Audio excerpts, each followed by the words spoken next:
Hey everybody, uglyShader here with another YouTube video tutorial. And of course, as the title tells you, today it's time for lesson 3 of our procedural textures. Or, or I guess episode 3 if we're sticking with the nomenclature from last run. Um, so as I told you in the last episode, yeah, I like episode, it's funny. Anyway, so as I told you last time, there's generally two primary halves to a texture. You got your surface, what the material looks like, and then you have your displacement, the bump appearance, that faked depth, or real depth, but we haven't gotten to that yet. So you get that faked depth and what the actual material looks like. And then I hinted to there's a third part. And sometimes your texture or your material is comprised of three parts. And technically I should have phrased that a little differently. Because that is true. Sometimes it's comprised of a surface, displacement, and volume. Sometimes, however, though, the volume is it. There is no surface, there is no displacement, it's just volume. And if you're having a hard time thinking of something to relate the concept of volume to, think of a bottle of soda you'd pick up down at the gas station or convenience store. It's generally going to be measured in liters and millimeters or fluid ounces, depending upon whether or not it's referenced towards the imperial measuring system or the metric measuring system.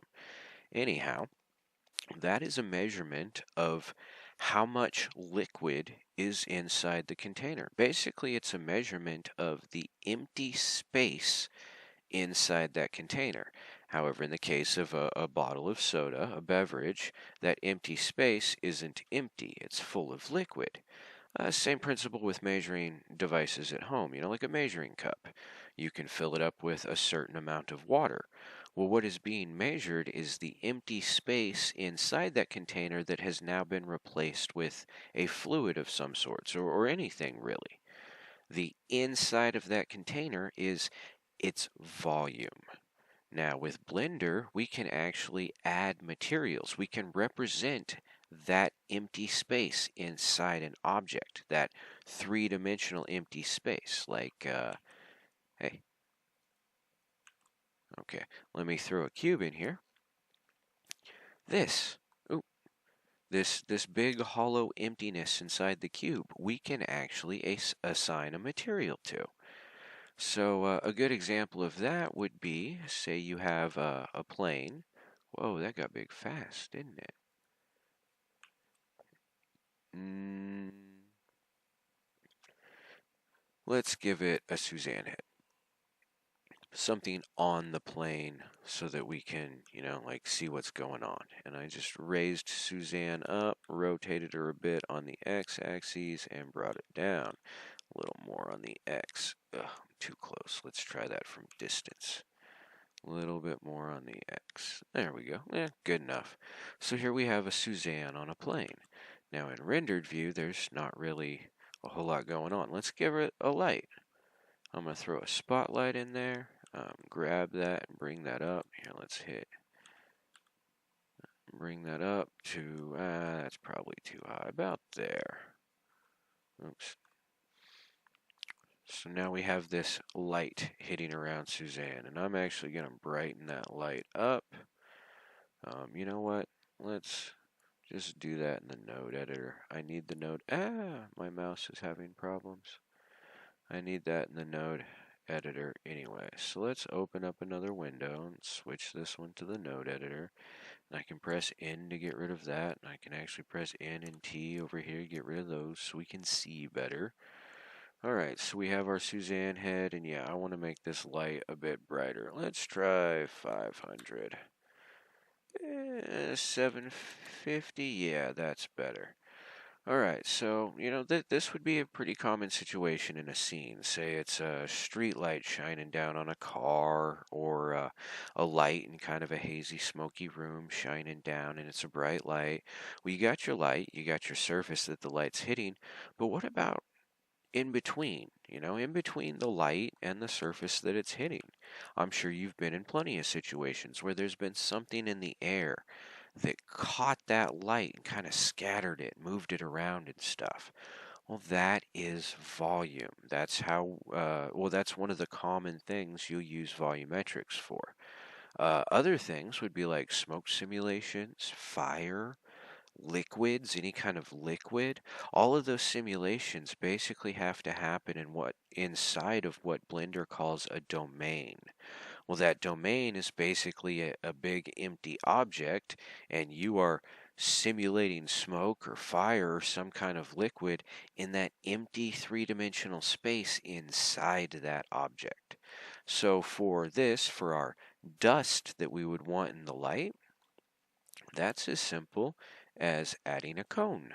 So let's grab us a cone, scale it up, and I'm going to scale it just till the tip of it touches right there on that light, but it's wider than I want it to be. So I'm going to hit S again for scale, only I'm going to set it to just the Z and Y axes. Shift Z.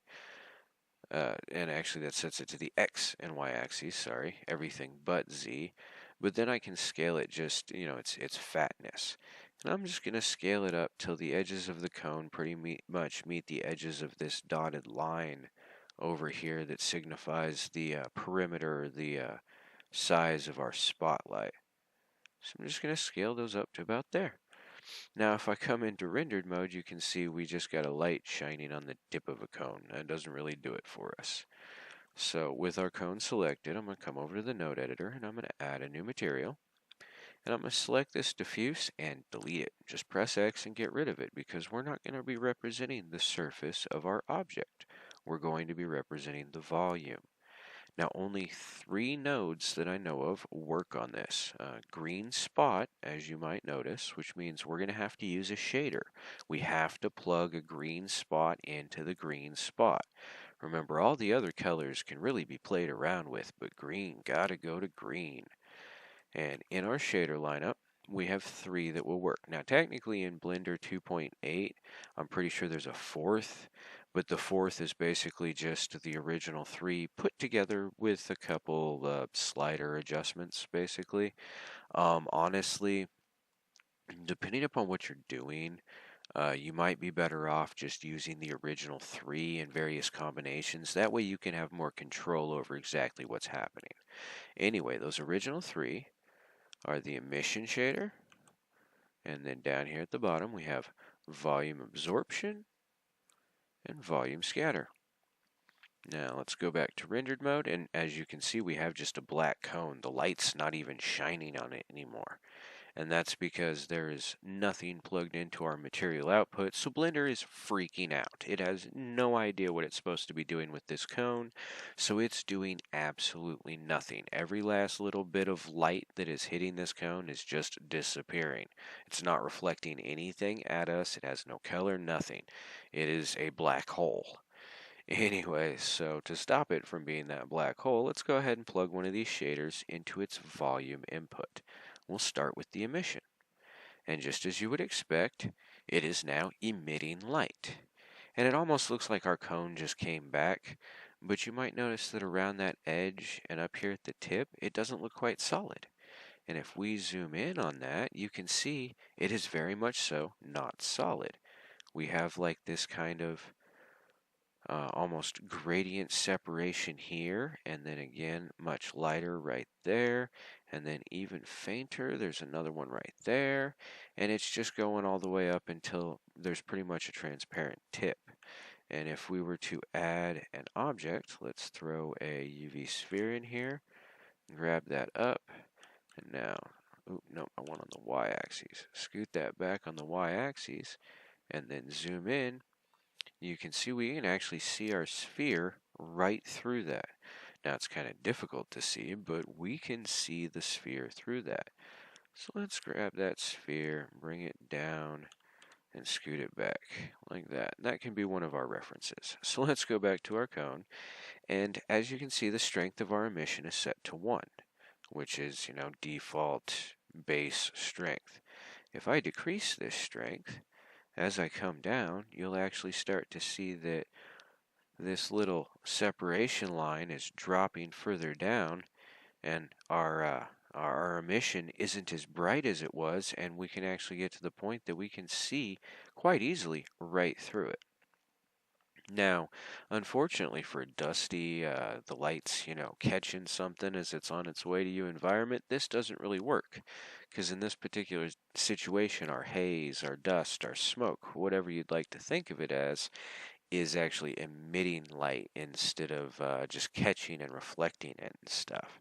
But yeah, you can create all sorts of different kinds of interiors, glowing interiors, by using an emission shader on your volume input. And that's the first type of shader that works on the volume input. Second is volume absorption. And as you can see, our light isn't really looking very bright, and our cone almost looks dark. Well, this node is quite literally doing what it says it should be doing. It is absorbing. It's absorbing that light that's shining into it. Let's change our background color a little bit so that we can get kind of a better view on what's going on. No. You know what? Black would be a good way to look at this. You see how you can barely see Suzanne?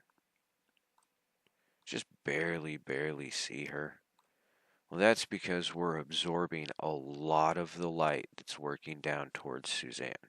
And if I turn this down, as I turn it down, you'll see that Suzanne starts to become brighter and brighter and brighter. And that's because we are absorbing less and less of the light that's trying to get from the light down to the plane. Now, when our background was brighter, you may have noticed that it had a funny darkness to it. Well, that's one of the effects of the way that it's actually absorbing the light. And it's because it's absorbing, I guess, everything but the color of light that it's set to. So, like in this situation, it looks very blue to us because it's absorbing all the rays, all the colors of light that are not blue. That, or I suppose it may be absorbing all of the blue. Nah, I don't know. Anyways, as you can see, you can actually control its color, which is unique. I actually don't end up using the volume absorption very much because I'm not very good at figuring out its color combination and its mix with the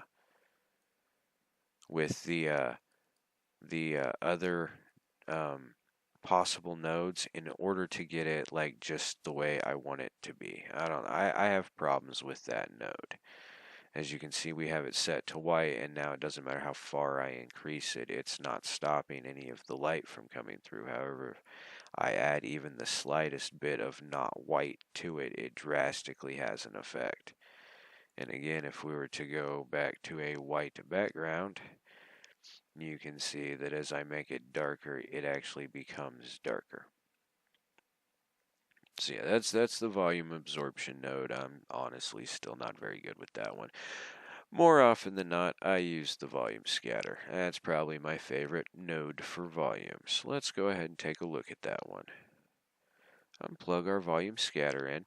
Now this one, as it's named, is doing exactly what it says it's doing. The light coming from our light source that is, trying to get down to the plane is hitting this volume and literally being scattered around. Basically, that's how we see. Light gets, shined onto an object, and then the light reflects off of the object into our eyes, thus allowing us to see the object. Well, in this case, the light coming from our light source is trying to penetrate this volume, but it's hitting the volume, and instead of getting absorbed or anything like that, it's getting bounced all over the place. So the light that's coming down from the top this way is hitting the mist, the smoke, the dust, whatever our volume is, and it's bouncing all over the place. And because some of it's bouncing towards us, towards the viewport, towards the camera, whatever, we can see it. Now in this situation, we can't see much, and you can see all these little speckles over the plane. That's because tiny little bits of light are getting bounced and just hitting in random spots. And yeah, Blender's not handling that very well, so it looks like really bad fireflies. I'm sure if we turned up the samples that either get better or get worse, it technically there's more of them, but they're more faded, so it's a little of both worlds. It's better and worse. Anyway, let's go back down to 32 on that. So as I decrease the density of the volume scatter, let's get it down. 4, 3. There we go. There's Suzanne. As I decrease it, it's bouncing around. It's basically catching and bouncing less and less of the light that's trying to get through it. So it's still able to illuminate the area underneath it. However, we are still able to see where the light is being bounced around. Therefore, it's almost illuminating the environment. And that's where you start getting your dusty effects, your smoke in an environment. You know, that light rays coming through a window in between the blinds kind of effect. It's all done, well, not all done, but it's easily done with volumetrics or just the volume input on your material. Now again, we just got a cone.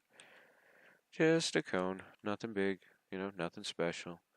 And yet we have this really nice dusty effect. Again, say it's a car sitting on the ground and this is a street light and it's foggy or something like that. That's, how you can pull off that sort of effect.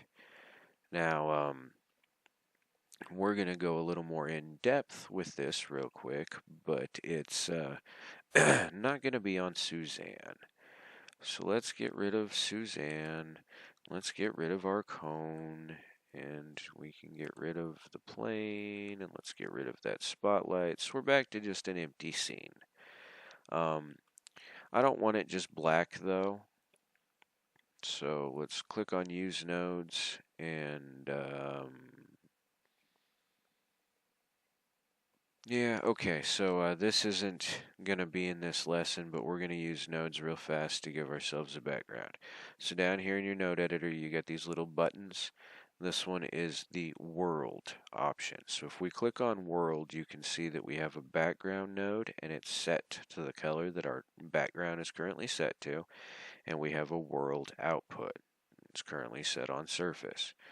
So if I come over to here and go to our textures category, there's actually a node predefined for it. We haven't covered this node really yet, but that's because we don't really use it for materials. It's more for the environment itself, and it's called the sky texture. Grab yourself a sky texture and go ahead and just plug it into the color input of that background node. And voila, we have a sky with kind of a bright spot up top. It'd be high noon basically, and we can actually click and drag this around, and that drags that bright spot around the environment and actually changes, like the color, hue, and saturation of the environment itself. Also gives us this nice horizon border with a color gradient for our sky and stuff. So it's just a quick, easy default sky texture.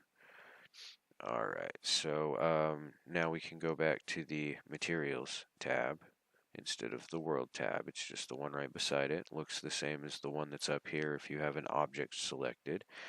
And yeah, let's get us an object going on. First things first, I'm just going to add a cube. And then I'm going to switch back into rendered real fast so that I can add a lamp. And I'm just going to throw a sun lamp up here, and you know what, to just make this really simple, I'm just going to punch in some defaults. I know location doesn't matter, but I kind of like getting oftentimes my sun out of the way so that I'm not accidentally clicking on it while I'm trying to grab my mesh and stuff. So I'm just going to set its location at 8, 8, and 15. And what that's going to do is that's just going to move the sun over to the corner of the grid and raise it up in the air. That way I'm just not accidentally clicking on it a lot when I'm trying to click on my object. Now, to give it some angle, I'm just going to set it at like 45 and negative 45. And what that did is that stretched it out that way. So now I'm even less likely to accidentally click on it because I can't click that spot there. Ooh, Oh, no, that was just because I was holding. So yeah, this line that runs down right here, I can't click. I have to click the dotted line to select it. Since it's way out of the corner, it's not something I have to worry about. And yet, in rendered view, that gives me a nice, angle of my light. So I have a spot that's shadowed, a spot that's bright, so on and so forth. So we have our cube. Drag that over, give us a bit more. What we're going to do is we're going to go ahead and make a cloud real fast. Nice, simple, fast, and easy. So what we're going to do is we're just going to use this cube, and that's what we're going to make our cloud out of. So I'm going to tab into edit mode real fast, hit W, and subdivide and smooth. And I'm going to do that 3, 4, 5 times. Up to 6,000 vertices, that's not bad. And what that did, that gave us a nice sphere. However, our sphere is 100% comprised of quads. So it tends to react a little bit better when you're playing around manipulating the mesh and stuff like that. I will hit T and switch it over to smooth shading real quick so that it's nice and pretty, and close that out. And now let's give it some modifiers. First modifier, let's throw on a subsurf modifier. And we can leave this on or we can turn it off. It doesn't really matter for now. We don't need to play with this too much. We'll just use that to fix it if it starts getting ugly later.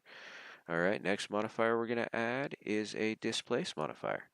And as you can see, it kind of grew a little bit when we added that. This modifier is based off of a texture. So it's kind of like the way we've been playing with materials, black and white and everything like that. It's just, it manipulates the shape of your object based off of that black and white. Right now, it doesn't have a texture assigned to it. So what we need to do is, give it a texture. So we'll click New. And now it's just called texture. What we can do is we can name that so we don't lose track of it. This is for cloud, so C-L-O-U-D, cloud. And now nothing's happened. Well, it shrank back down to its original size, but other than that, nothing's happened, Woohoo. We achieved 0. Anyway, that's because we haven't told it what cloud texture should look like. Well, we have the object selected, so up here over by our modifiers tab, we have our textures tab. If we click on that, up at the top, we currently have a sky texture because that's the last texture I guess it thinks I was playing with, but this is a drop-down list. If we click on that drop-down list, we can see, sky textures in the world category, and then we actually have a modifiers category and a brush category. Well, we're not playing with brushes or masks right now, and yet you can make your own paint brushes, you can make your own sculpting brushes, that's fun stuff. Anyway, modifiers tab is what we're after. We're currently working with modifiers and we just added a texture to a modifier that we added. And we happen to name our texture cloud and it was on a displace modifier. So this is definitely the texture we're after. So we select that and it opens this menu up. Now, we could go through and play with a whole bunch of stuff that technically doesn't really matter, or we can make this nice and simple. Right now, the type of texture is set to image or movie. Well, we can go ahead and just switch it to cloud, and as you can see, that gave us this crazy deformation of our sphere. It's all stretched and manipulated and just messed up. And right here, you can see a preview of what we're using. It's just one of those black and white images, and it's just high and low depending upon black and white. And technically, this is true displacement. As we talked about, fake displacement versus true displacement in the last episode or whatnot, this is true displacement. We are literally displacing the mesh based off of information that we're feeding it. In this case, it's just this white-black image. And it is literally displacing the mesh. Whether we're looking at this in rendered mode or just 3D, our workflow mode or whatnot, this is very much so actually changing the shape of the mesh. However, that's heinous for a cloud. That's not what a cloud would look like, so let's play with its size a little bit. The smaller we get, the pointier it's going to get. The larger we get, the smoother it's going to get. So I'm thinking... keep going, keep going, keep going. Oh, and I'm actually scrolling more slowly by holding shift down while I do it. Like if you zoom in, or no, that's a bad example. Yeah, so if you grab it and you're moving something around while it's moving around, if you hold the left shift down, the left shift key, everything starts moving much more slowly and in a controlled manner. Well, I adjust a lot of my sliders simply by left click and hold and drag. And holding shift down actually allows you to slow that down as well. So it can be really handy. Alright, so I want it probably about there. That's a pretty good kind of lumpiness for me. Now I'm just going to scale that on the y-axis like that. And then scale it, scale it on the x-axis a bit like that. And I'm actually going to scale that down on the z-axis a little bit. There's our cloud. And that's good enough for a cloud because all we care about is that the exterior of it is kind of lumpy so that our volume that we use to make this cloud doesn't have any really obvious corners or sharp edges or anything like that. So yeah, all we did was add a subsurface modifier and a displace modifier with the cloud texture. And we can come into this displace modifier and adjust its strength and stuff like that. But again, for a cloud, we don't really need to. That's a pretty acceptable cloud already. Maybe a little bit wider. Yeah, there we go. Kind of like a cumulus storm cloud or something. Anyways, so yeah, there's our cloud. Let's get to the actual point behind this. Oh, and the subdivide and smooth shader. See how we kind of get some ugly corners and we can see our polygons in here. That's just why I throw that on there. For render, it's going to be even smoother. So that'll have a nice exterior shape to it for our cloud. Alright, so let's pop into rendered view. And already, I mean, for a low poly, very cartoonish looking kind of scene, that'd be a fairly acceptable cloud. Our sun's not quite bright enough. I'm going to turn that up to 3. There we go. Back to our cube, which is our cloud. Alright, so let's give it a material. New material.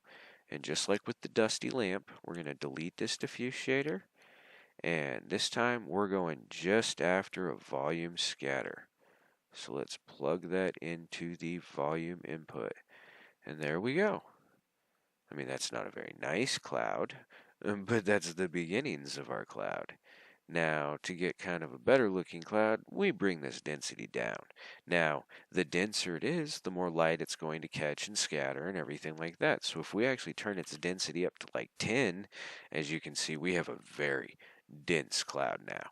The light can't get through it. I mean, we got light shining down on this surface, but you can't even see it coming out the other side. This is very, very dense stuff. We're just black inside. You can't see anything.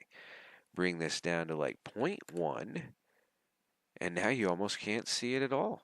If we come up above it, you can kind of see, just the light patch. And get it on the, yeah, there you go. So yeah, its density very much so determines how it looks. I saw somebody that actually used really high density volumetrics to create cake. Like I was always trying to figure out a good way to do the material itself for like cake. It's fluffy, it's full of holes, it's a crazy material. How would you put that together? And yeah, I actually saw somebody that used volumetrics to do it. I thought it was a brilliant idea. I mean, it's going to take a while to render because volumetrics do take a while to render, but still, brilliant idea. All right, so we have our density selection. Make sure we're white. And you may have noticed, just like a lot of other stuff we do, it's got this little gray input. It's just numerical information. So just like we manipulated the surface, just like we manipulated the displacement, we can manipulate this density. Oh, and I suppose we can talk about the anisotropy or whatnot, however you pronounce that. And that basically works, as far as I can tell, similar to the way it does on like a metallic surface. it kind of has an effect on like the angle that the light hits and scatters and stuff like that. So like go back to 0, default, we basically have light hitting and kind of scattering as it goes through, but as I bring this up, I didn't mean to do that. As I bring this up, you can see, until we get too far into it, we actually have more of the light scattering right here at this very edge and even less of it getting through. So it kind of affects the angle at which the light scatters. Like the only place this really looks bright is from around this angle. And if I come around this angle, we don't see that anymore because the light that's hitting it isn't bouncing towards us. It's only bouncing away from us. So it kind of has a control on the direction, the angle that the light bounces after hitting the volume. We're not really going to be playing with that for the cloud. Anyhow, so yeah, we're going to use something else to control the density of this. So let's grab us a node and go to textures and let's grab us a noise texture.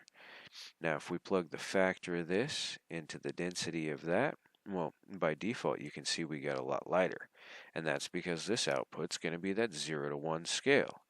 Right now we're at a density of 4.3, which is much denser than this can achieve just by itself.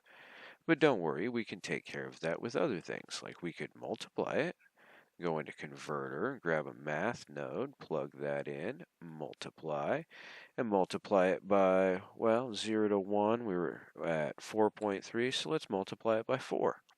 Now we're pretty close to being back to where we were. However, let's scoot that over. If you recall, cut that off, grab a shader, diffuse BSDF, plug that into the surface. If you recall, the noise texture was, in a sense, very faint, light gray fading to kind of a light whitish gray. Here's kind of a darker gray patch. Here's kind of a darker gray patch. It was a very faint texture. So when we're using it on our volume, we're not seeing a whole lot of effect. I think I see a bit of an effect there. We're kind of thin right there, but then that's also a thin part of the cloud, so maybe we're just seeing its natural thinness. So just like we've done before, oops, I plugged a diffuse into the volume. That doesn't work right.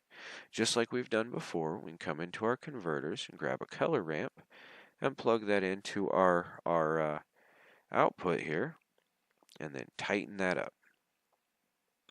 And just like before, that reduces the amount of room for gray in the image and increases the amount of white and black.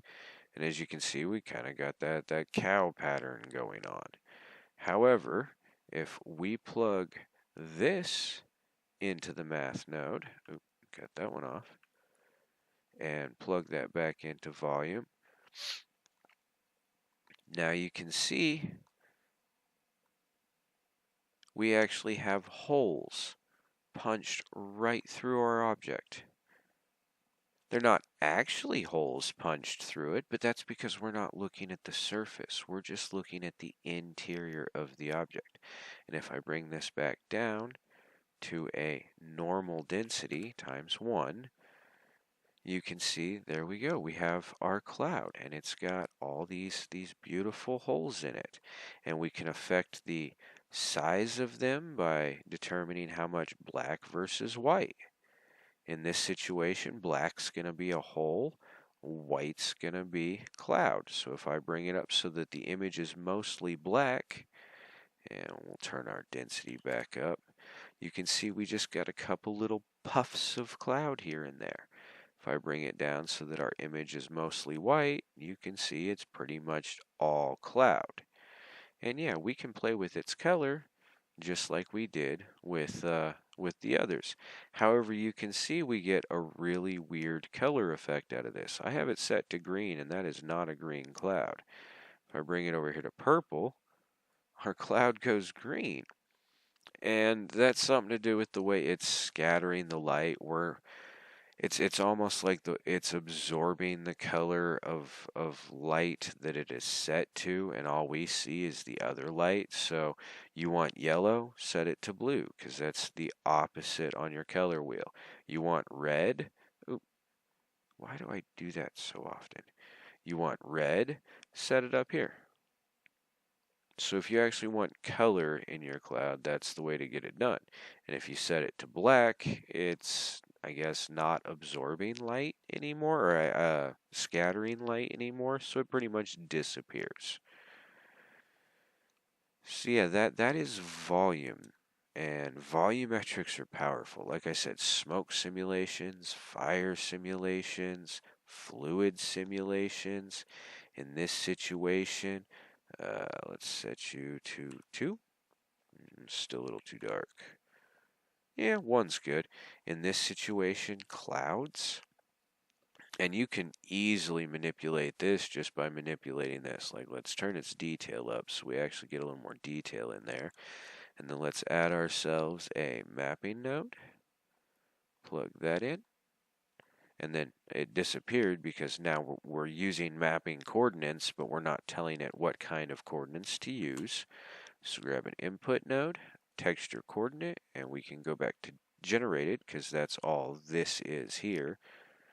That'd be cool if I could. Ooh, no, that wouldn't work. Anyway, so that's all this is here. So we're just going to use our generated coordinates. But now if we come in and adjust the rotation, I don't know how easily you're going to be able to see that, but the cloud is actually moving. So like this empty spot right here, or better yet, let's look at this. Oop, I'm pushing a key. Let's look at this big empty spot right here. As I bring this back down to 0, stop it. Sorry, my mouse was double clicking on me even though I didn't want to. So yeah, as I bring this back down to 0, you can see that that empty spot is now moving over this direction. So clouds, for this or any kind of dust or anything like that in an environment could be easily animated. And again, yeah, we're not looking at holes in the actual mesh because we're not looking at the actual mesh. We're simply looking at the environment inside of it. And that's volumetrics. Well, as always, so far in these lessons, these episodes, that's the very basics of volumetrics. And as you can see, this isn't really any more complicated, like especially if we get rid of these. And that, since we're not using it, this is the entire node group for that cloud. And that's even stretched out. Volume scatter node, multiply node, just to adjust our density. Now it's a storm cloud. Dun dun dun. But yeah, sorry. You got your volume scatter, a multiply, a color ramp, and a noise texture. That's all that is. And we're simply illustrating that empty space inside of a mesh. And that's all we're doing. Now for laugh, let's grab ourselves a UV sphere, add a new material, take this diffuse off, and switch the diffuse, the surface, to an emission. Now it's a glowy ball. You give it a strength of 10 so it's bright. And yet you can see how that's lighting up the volume of our cloud. Like you can't even see the cloud, it's so bright. However, if we go back to our cloud and set its, whoa, I didn't mean to hit 2 numbers, set its density up to 5 or whatnot. Oh, I was hoping 5 would be strong enough that we couldn't see the light through it. Oh, there you go. There's a little bit of a spot where you can't see the light. Let's take its density up to 10. And yeah, as you can see, it's reactive to the light. Light is able to pass through it to some degree. Let's go back to our world, sky texture, back to color. No, just dang it. Let's go here, cut you off. All right, so yeah, there we go. Okay, let me select the cloud, please. Oh, it's because I'm still in that. All right. So yeah, very, very simple material. And all it is doing is representing the volume, the interior space of a mesh. We can do that same thing with this real quick, only we'll use the emission. Let's take you off of the surface, plug you into the volume. Let's grab a texture, noise texture, and we want a color ramp. Color ramp goes there, plugs into the, no, we want to plug it into the brightness of the emission. And then we plug our noise texture in, and then bring you up, add a lot of darkness to you, give you some hard spots there, scoot you back, add a math node, multiply these numbers by 5. And you know what? We want more black in that sphere. Multiply by 10. There we go. Now we have just some weird floating pieces of glowiness inside our dust. Sorry, that was really random to throw in there at the end. But yeah, just one more quick example of the simplicity of volumetrics. And yeah, it's all about that volume input. Remember though, emission, volume absorption, and volume scatter are pretty much the only things that work on this input right here. Again, with the exception of if you're using Blender 2.8, like I said, I'm pretty sure they gave you basically a principled node for it. In 2.79, they added the principled node where it's just the culmination of a bunch of different nodes. Shader principled. Where's the principled? There it is. And yeah, this is just the culmination of, like your subsurf, your metallic, specular, so on and so forth. It's like a bunch of the other shaders all put together. However, in certain situations, it may end up feeling a little limited, or like you're missing a slider that you wish you had, or something like that. And because of that, you may find many situations in which the principled emission shader in 2.8 will work for you just fine, but also keep in mind there's a possibility of using the individual emission, volume scatter, and volume absorption with mix shader nodes to create, an exact case-by-case node network. However, again, yes, sorry I'm rambling, that's volumetrics in a nutshell. Next lesson or episode or whatever, I imagine we'll start incorporating all three: surface, volume, and displacement. And then in the lesson or episode after that, we're gonna take a break from materials for a minute and go on to the world, like we just saw the sky thing here or whatnot. We're gonna go on to that in lesson 5. And I'm going to show you how to start the beginnings of something that is very, very beneficial. We'll open a new scene real quick just so I can give you a sneak peek at that. Append. Now what I'm about to append I did not create myself.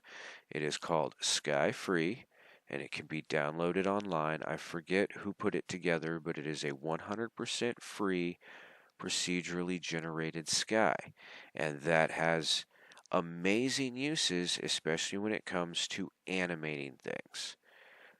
So this is the sky, and let's kill that off, open a node editor, and I can scare you with what this node network looks like. World tab. This is the node group that is the sky. And it is this sky. We got a sun up top, and we got clouds and a horizon line, and that looks like a really, really, really intense node group to achieve, well, and technically not very much, but that's because this node group is designed for customization. You may notice there's a lot of little purple indicators. Those are driven values. I have a tutorial series that I've just started. There's only one video in it so far, but it's the very basics of what these little purple indicators mean and why we use them and stuff. Anyhow, this procedurally generated sky is driven off of the sun. So if I select this sun, and over here in the properties window, I select the materials tab, and come down here to the custom properties, and drag this over, scoot that up, scoot that over. You can see I have all these custom properties. Well, animate, this one's beautiful. I can literally drag this slider and the clouds animate. They're now moving across the sky, and not just like dragging themselves across the sky. They're appearing and disappearing, they're reforming, new clouds are appearing, all just by sliding a slider, which is great for any animated scene in which you want the sun the environment to move at all. We have a sunset, and as the sun rises and sets, its bright, its effect on the environment changes. The clouds are changing in color. The sun's actual color is getting darker. It's not as bright. The background isn't as bright. As the sun sets, the environment changes in all different kinds of aspects, and that's because it's driven. And again, yeah, this is sky free. It's 100% free. You can download it online. Mad props to its creators. However, in lesson 5, we're going to start learning about how to kind of start creating stuff like this. The sky I tend to use in my renders is twice this. There's as much as already is here added to it just so that I can have even more control. I can make it nighttime and have stars in the sky, switch the stars to more like nebulas and stuff that look nothing like here on Earth. I can change the color of my clouds far beyond what's available in these sliders. All of that, and all you do is you throw it into a scene, and then it's just there. It's ready to go. It's easy for checking materials real fast, and again, one of its biggest advantages over HDRIs is, well, two big advantages. You don't have to spend a bunch of time hunting down the image that's just right for your scene, but more importantly, in my opinion, is that it can be animated. And that's very, very powerful when it comes to doing your own animations and stuff in Blender, trying to have an animated environment, or even producing animated skyboxes for other games and stuff like that. It's very useful to be able to animate your environment, and with procedural nodes, textures and stuff, that can easily be achieved. Well, anyhow, this has been the volume lesson. Sorry, we're not looking at volume stuff right now. Just a quick sneak peek for one of the lessons that's coming up. Yeah, if you guys have any questions or comments, just throw them down in the comment section below. As always, good luck with whatever projects you happen to be working on, and until next time, enjoy creating things your way.